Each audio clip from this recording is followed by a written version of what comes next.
My name is David Petrosky. I'm a California attorney representing landlords with eviction cases. In each episode that I present, I'll do my best to be brief and to the point while at the same time addressing main points and providing important information for landlords. Today, I'll be discussing about the LA County COVID Eviction Moratorium, and in particular, the moratorium as it relates to denial of entry. I've been representing the needs of landlords since 2004. I'm a published author and a referral source for realtors, landlords, and other attorneys, and we get results. Of course, there aren't any guarantees of success on any given case. This video will provide a brief summary of California's normal residential tenancy rules relating to entry to a property, and that law is Civil Code 1954. This video will also discuss how these normal rules of entry are different right now during the LA County Eviction Moratorium. This video is not meant to be an exhaustive discussion of the California landlord residential entry rules, and there is another video that I've posted on that topic which you can click on in the link above.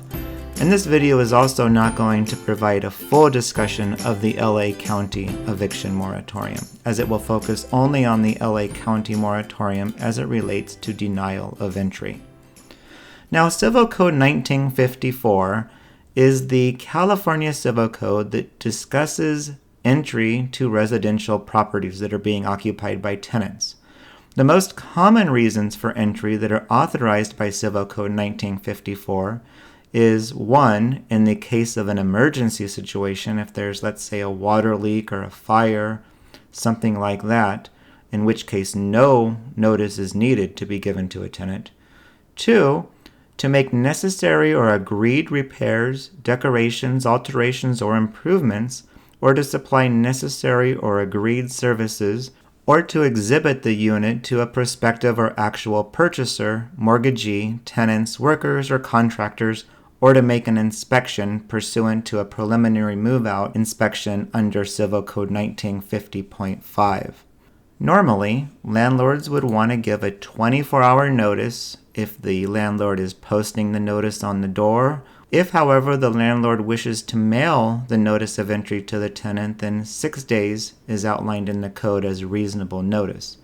Entry should be during normal business hours, needs to be in writing, and shall include the date, approximate time, and purpose of the entry. And remember, entry needs to be for one of the allowable reasons only. A landlord may not abuse the right to access the property or use the right of access as a means to harass the tenant.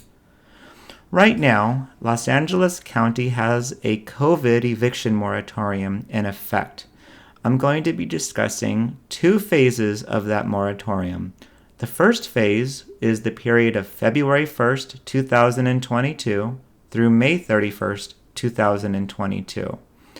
Under this first phase of the eviction moratorium, with respect to denial of entry, a tenant can simply tell a landlord that you cannot enter the property, and that denial of access cannot be used as grounds for an eviction. There are 2 exceptions to this rule, however. Number 1, if the landlord needs to enter the property to remedy a condition that substantially endangers or impairs the health or safety of a residential tenant or other persons in or in the vicinity of the rental unit, and if the tenant denies access to the landlord for this reason, that is grounds for an eviction, even during phase 1.